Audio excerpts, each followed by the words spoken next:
Hello, folks. What's the crack? Welcome back to the Mental Health Show and a very, very special Wait, episode, nonetheless, wait. because hey, don't bust my chops. I'm trying out our new brand name here, dude. You just said, what's the crack? And I'm afraid for any of our listeners outside of the lovely hamlet of Northern Ireland, Hamlet's generous. could you translate what's the crack for our dear listeners who may be from other parts of the world? Okay, so I'm gonna give you just the rundown real quick because this is a PhD like level topic on the Irish language, but crack basically just means, what's the best way to say this? Let's paint a picture with words. That's what we do, isn't it? It's not like crack cocaine. Let's just stick Okay, with yeah. Thank you for clarifying that and getting that out of the way. It's not like crack cocaine. It's spelled CRAIC. And crack is basically that beautiful, warm feeling you have whenever you're out with all of your mates in the pub, or, it's Christmas time and all your family's over and you're telling like so many jokes and your stomach hurts because you're laughing too much and you've just got that beautiful sense of togetherness. That is crack. So it is like crack So cocaine. it is like crack cocaine, that warm fuzzy feeling you get, that warm blanket. But it's a common kind of like greeting we have over here where it's like, what's the crack? Like what's going on? Or you would say any crack? Like, is there any good feeling happening in your life currently? Oh, that's beautiful. Yeah, thank you for that. By the way, ladies and gentlemen, I am Steve Ilardi, and this is my intrepid co-host, Hugh James. If you haven't figured that out yet, we didn't actually make form. I was just busting your chops right out of the gate. Because What we do in the show? That's what we do. Speaking of which, I need to announce that Hugh and I both, for this is our inaugural video portion of a podcast that we launched. I don't know, God, it's been 3.5 months ago or so. It was called The Mental Health Show. And, I just did. I did it too. At the start, my very first words were The Mental Health Show. Okay, there. Yeah. So I guess it's official now. It is called The Mental Health Show. It used to be called The Mental Health Podcast, but now, we've expanded. Why? We're here on YouTube. So we've got video.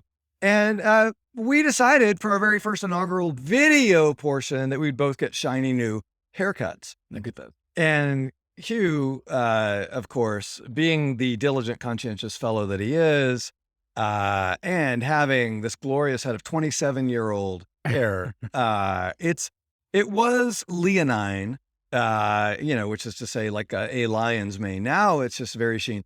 I've never heard the word leonine, Oh, leonine. I'm going to write that one down. This is the word Steve taught me today. Leonine is indispensable word. I'll keep it in my back pocket. You use crack and I'll start using leonine. There you go. I'll take that trade any day of the week. And I had I did have an appointment to get my haircut on Saturday, and my haircutter person, stylist, I guess, barber, she texted me, as God is my witness, I'm getting in my car, and she said, "We've lost all power. If you want, I can try to cut your hair by candlelight or with the flashlight on my," and I was like, "No, I'm good. Let's." So, You're like, I'm married. that too. So anyway, here I am.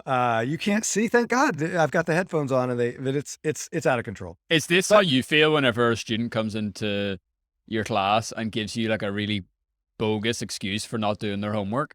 Like the dog ate it, or yeah. Oh, my stylist's power went out. I literally can show you the text through The calendar, or it didn't happen, bro. Okay. We have video format now. We can like lean into that. No. For the sake of our audio listeners, I'm going to trust you. But off mic, off camera, I'm going to bust your chops. Off camera. Yeah. And then you can testify next week that this is a Q&A episode. This is something we've been trying out over the last couple of weeks. We've been really enjoying it. And so we're going to kick off with a wonderful question submitted by one of you. So let's get to it. Let's do it. Work is doing. Rookie era. You got to start the track at the beginning of the track. Let's go again. Yeah. Hello, Dr. Steve and Hugh. Big fan of the work you're doing. Question, I don't know if you have come across something like this before, kind of in and around the hierarchy of mental health. It's obviously fantastic that the recent surge in mental health related content has helped countless people, including myself. However, to me, there is an obvious hierarchy with anxiety and depression receiving a lot more compassion and attention than tumultuous sides of bipolar disorder, schizophrenia, psychosis, or dissociative identity disorder.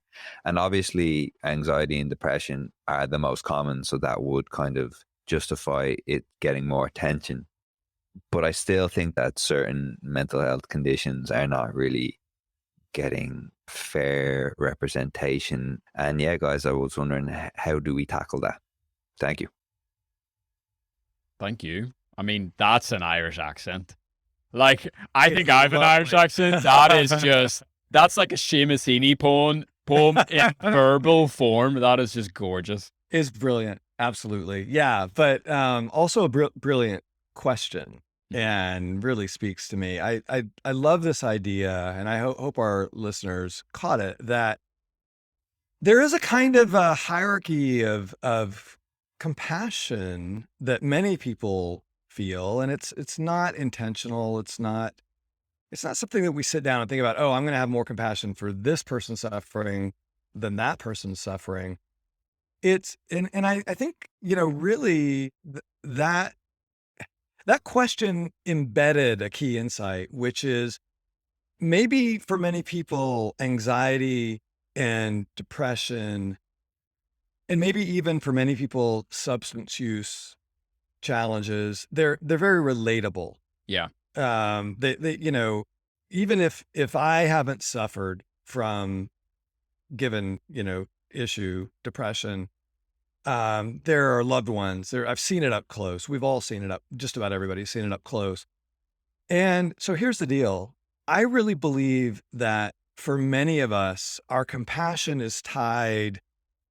I'm going to use a term that's right out of a textbook, tied to our empathic imagination, our ability to basically get ourselves inside the world of through in our imagination of this other individual. Like, in my imagination, can I simulate? How about that? Can I simulate what this other person's going through, at least what I think they're going through?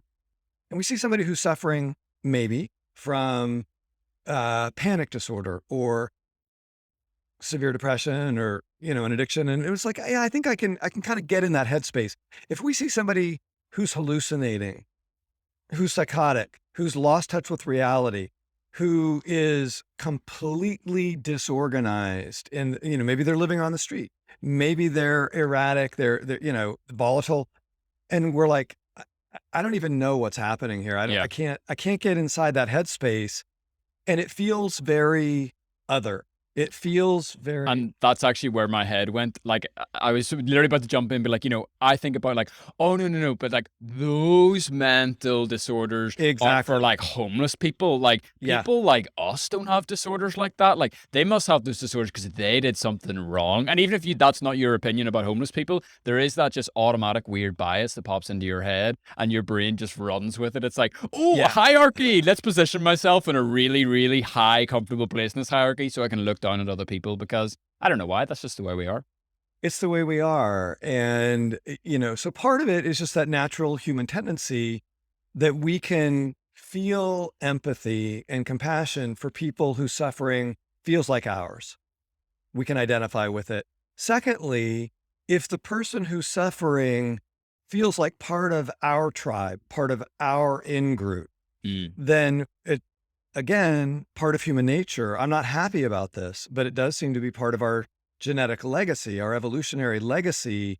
We're a very tribal species, and Yeah. that's served us well in our long sojourn as a hunter-gatherer species, where everybody's survival depended on the well-being of the tribe. I had to get that in. It's the Uh, cafeteria in Mean Girls though, isn't it? yeah. With like the voiceover about the animal kingdom, like Yes. that's just captures it so perfectly. It really does. And so, we still have this genetic legacy of this long sojourn in a world where everything hinged on the tribe. And so what did that mean?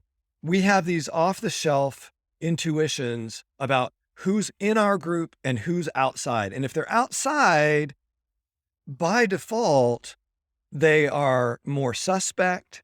We don't trust them to the same degree. We don't care about their well-being to the same degree. We don't have the same level of empathy. And one of the biggest tragedies historically regarding psychological suffering and mental illness is people who were mentally ill were regarded as not in the in group, but rather the out group. So you think about, Mm. what would happen to somebody who was hearing voices, say 400 years ago? Well, they in the West, they would often be called a witch A prophet. or, well, yeah, if if You're they're like, let's not very even go there. if they're very, very high status and, but generally, no. I mean, generally, they would be regarded as demon possessed or, it's like, Mhm. oh, you're hearing voices. That's, Yeah, true. That's more like it. and so there, there wasn't that level of recognition that this is a fellow human being. This is, we're all part of the same human family. We're all part of the same big in group. And, I just want to share, I think I've mentioned this to you before, but people ask me sometimes, they're like, okay, Steve, help me understand this.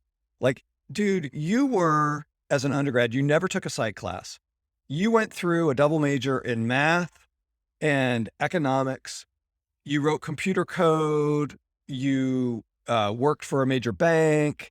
You did commercial real estate. How the hell did you wind up at age 27 starting a PhD program in clinical psych? And I'm like, a lot of it was when I was 25, I started volunteering at a psychiatric hospital as a Mhm. community volunteer.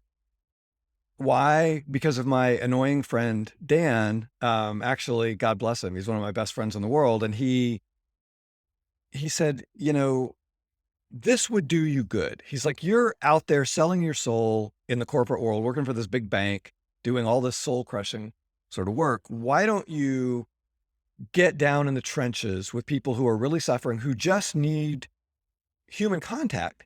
So he's like, we have this right here. This was in Atlanta, Georgia at the time. It's like, we have this psych hospital in town where they have this back unit.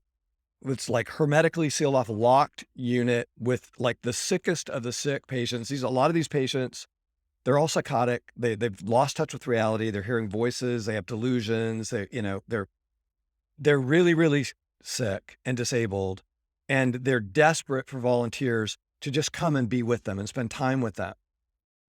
And I'm like, challenge accepted.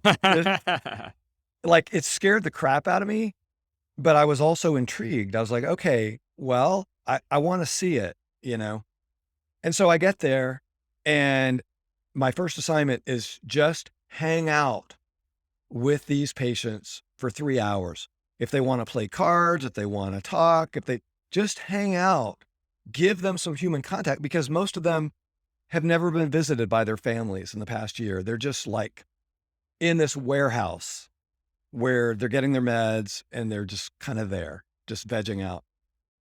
And it was life changing for me because I mean, I could see right away that they were suffering, that they were not in touch with reality some of the time. But the thing that you know, just jumped out immediately was these are just fellow human beings. And in most respects, they're just like me.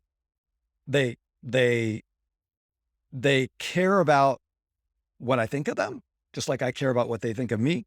They really desperately want human connection. They care about basketball. Some of them, we shared our love of the NBA. They watch TV. We like some of the same shows.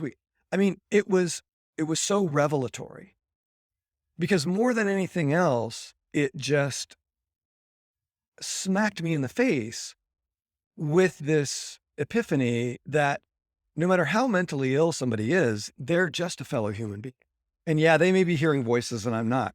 And they may have really bizarro ideas and paranoid delusions and conspiracy theories but like they're still in our family. And so it shocked me at how much just a sense of compassion I started to grow for their condition. And then, of course, because of how I'm wired, it made me want to understand, Mhm. because I really believe knowledge is power. And so I just started studying. I went back, started taking night classes in psychology. And I was like, I want to freaking do that for a Yeah. living. Um, so this is a topic that really is near and dear to my heart, even though, some people who know of my work, they might be like, oh, Steve, you're an ex, an, I got to use scare quotes, an expert in depression and in anxiety disorders. So you're really focusing on those common, so the sort of the things that are easy for people to get their minds around. But I've never lost touch with the deeper sort of issue that, it doesn't matter. I mean, some of my, this sounds so cliche. Literally some of my dearest friends in the world, two of my dearest friends in the world, including my co-host here, have bipolar disorder, which is, was one that our listener had mentioned as like, oh, bipolar, really, really destabilizing disorder. That's in that sort of scary other Yeah, yeah, yeah, yeah, for a yeah. lot of people, Yeah. right? And I've treated so many people that are suicidal, and there's so much judgment around suicide where people are like, oh, I can't even, like, I guess I could maybe imagine like you just get so desperate that you want to end yourself, but like, oh, that's so selfish. That's so, it's like, no, no, no. It's like when people are in that space, their their suffering is so profound that they don't want to die. They want an escape. They want relief. They want, Yeah. and we need to have compassion, not judgment. Yeah, And for so sure. all of these issues are right there front and center, no matter what part of the mental health space we're exploring, Mhm. they always matter. Well, I think it's really interesting because I'm gonna do a classic, like, broad sweeping of the brush here, but, Please. if you look back to, like, 100 years ago, within your community, if there was someone who was, like, really depressed, they were kinda like the outlier. So in Yeah. some ways, like, they were the homeless man on the street. Oh, You know there what I you mean? go. They were like the, "Ooh, that's weird."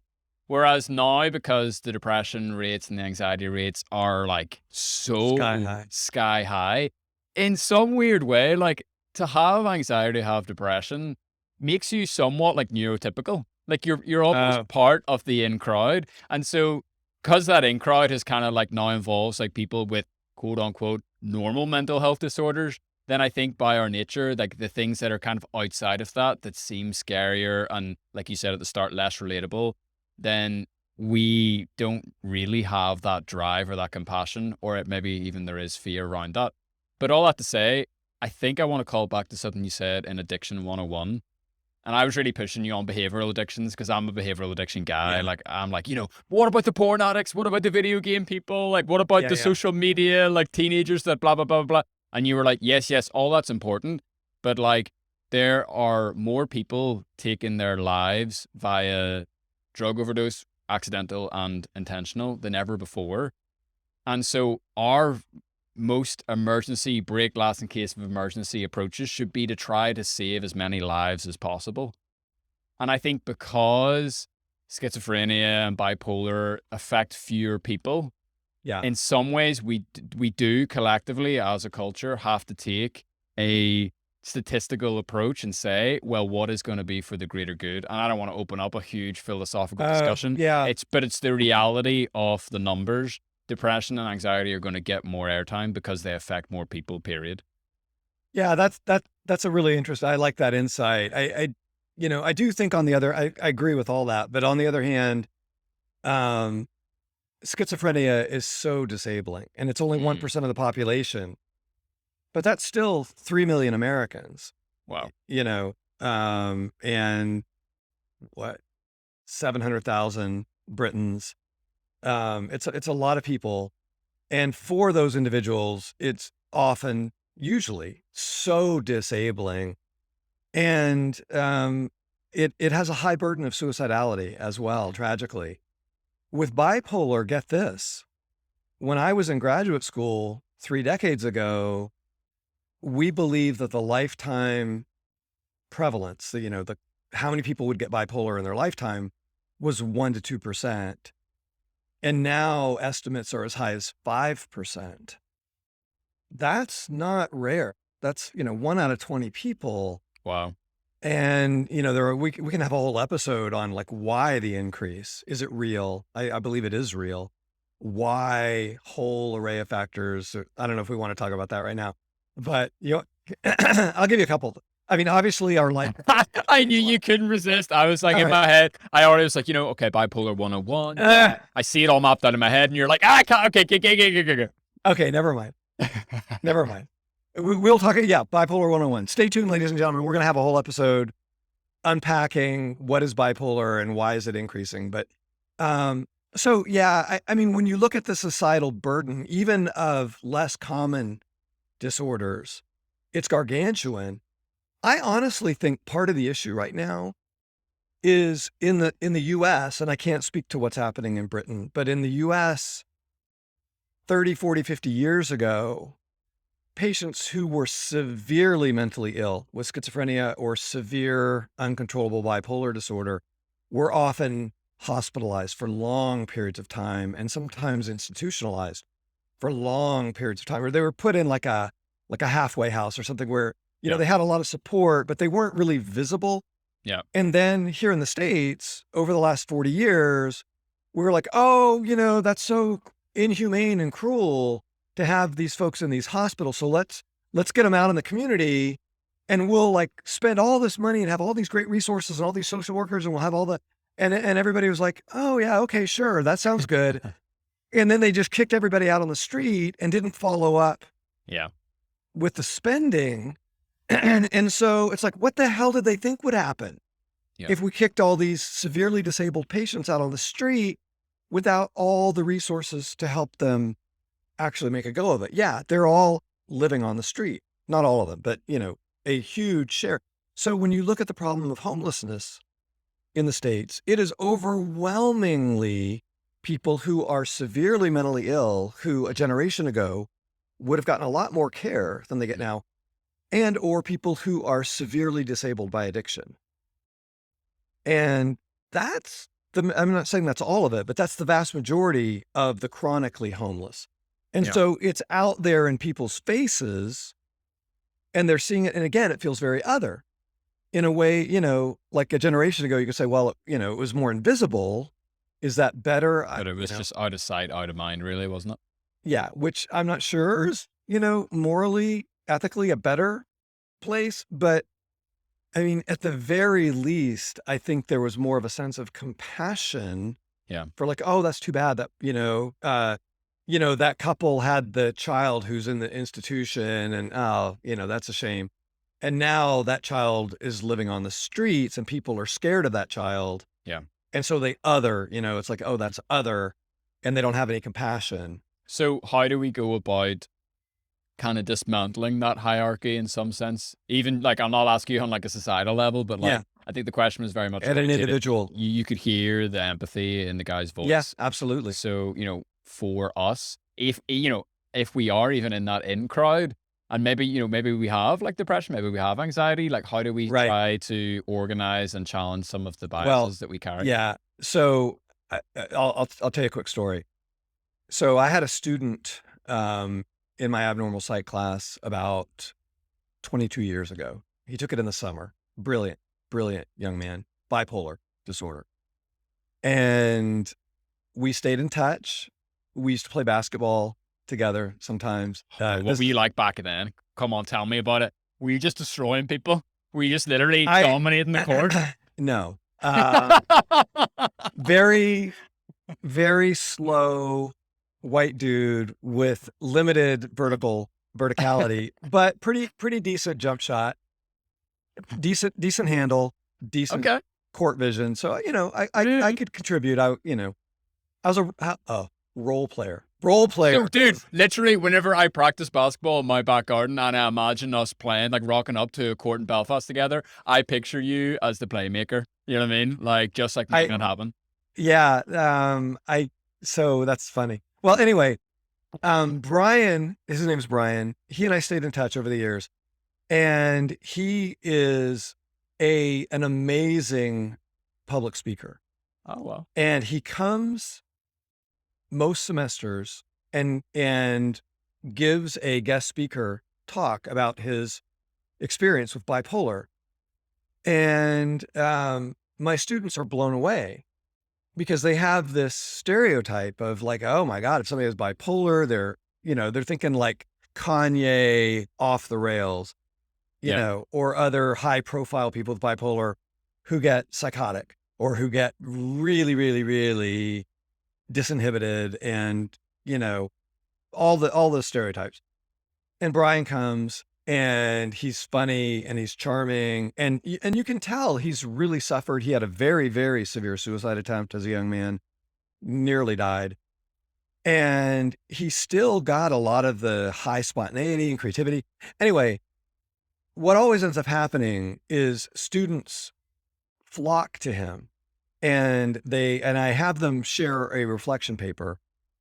And overwhelmingly, they're just like, I had no idea. Like, this puts a human face on bipolar and it shattered my stereotypes. And it gives me this sense of like, oh, like Brian is just a guy. He's like, he could be my friend. He could be my brother. He could be my uncle. He could be, Yeah.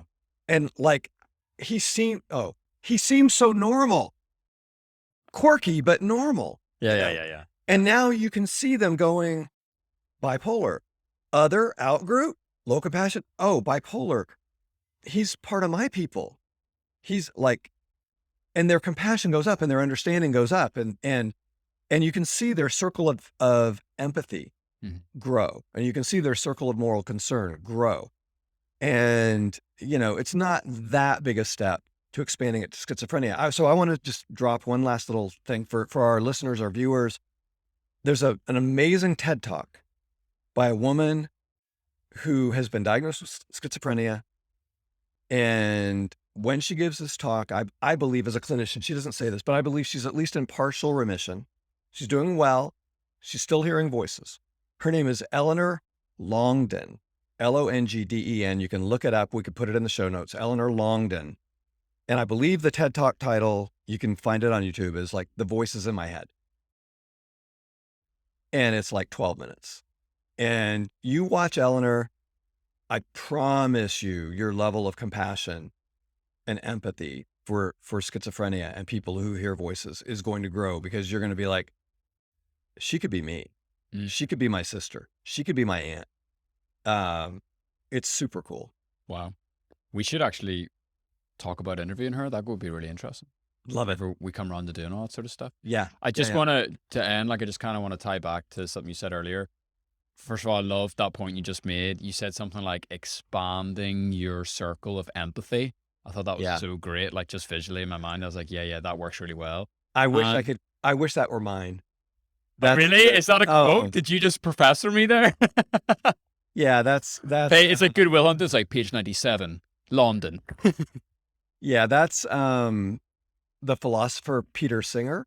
Ah, nice. We could put that in the show notes if you want. But Singer, he's probably the most important living moral philosopher.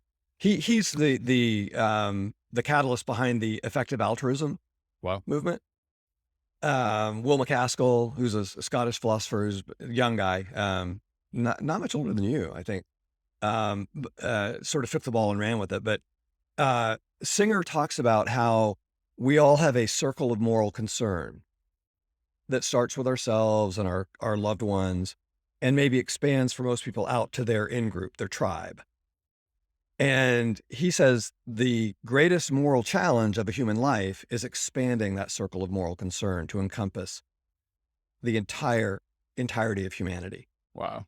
And then he's like, and when you get there, if you get like fully enlightened, then how about all sentient beings? Yeah. Because he wants you to be a vegan. I'm not there yet, by the way. That's a topic for another time. Expand the circle, bro. You can do it. I know. I need to get that tattooed on my wrist or something. I love that. But like you said earlier, like we all are part of the human family. And I think the more types of people we can bring inside that circle, the more we can kind of go forward and act like family, So, yeah. Absolutely. Yeah. Literally we're part of the same. So Have I shared this? I just got to share one little factoid. I know we probably should just stop right now, but I got to share one more thing. We can cut this if you want. Geneticists have fully sequenced the human genome for people all over the planet from different historically, geographically isolated groups, including Aboriginal groups in various parts of the world.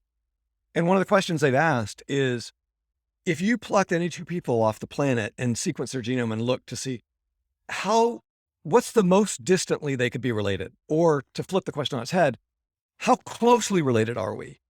And they're like, you know what? At most, we're all 50th cousins. Like literally, we are all distant cousins of each. Like literally, you could pick any other person off the planet, and at most, they are your 50th cousin. And that to me is so beautiful and so inspiring. And I literally think about it at least once a month. Wow. So, we're all part of the same family. I mean, there's no better way to end than that. So I'm really just going to end there. Thanks. All Appreciate right. Yay. Yeah, likewise. This has been fun. I'd say it's a pretty good inaugural voyage. I think so. Like this is us just two hobbits going off. Well, I'm the hobbit. You're the Gandalf. I'm Frodo. You're the guy who shows up at the door. Can't fit into the house because you're so tall. You know what? I am in touch with my inner hobbit. And so that's my story. Let's not get into the hero's journey too much, but Gandalf was a hobbit one time. I mean, he wasn't actually a hobbit, but he was a young man and he went on a big journey. And there you go. That's his role now, is to be the mentor, so. Yeah. All right. Peace out. Catch you next time. Okay. Ciao.